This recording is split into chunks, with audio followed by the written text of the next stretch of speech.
Fituesi i shtëpisë më të famshëm në Shqipëri, Gjesti, mbrëm në një koncert i ka dedikuar dhe disa fjalë për ish banorët. Në një moment ajo dëgjua ku shprehet se po e këndojmë edhe një këngë për inat të ishte të dashurave, por më pas kur publiku i drejtohet saj kishte prejelin, ai është shprehur: "Jo, atë nuk e kam ish të dashur", dhe kjo lë të nënkuptohet se ishte një thumb vetëm për Xheneta Fetahun.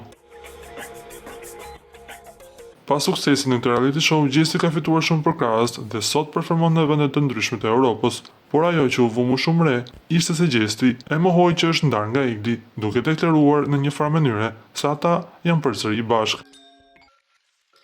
Një herë nënkupton se janë të ndarë dhe një herë tjetër nënkupton se janë bashkë, se çfarë po ndodh me ta e dinë vetëm ata të dy, por deri më tani dim të themi vetëm një gjë: ata po bëjnë lëmë rrjetin me deklaratat dhe jo deklaratat e tyre.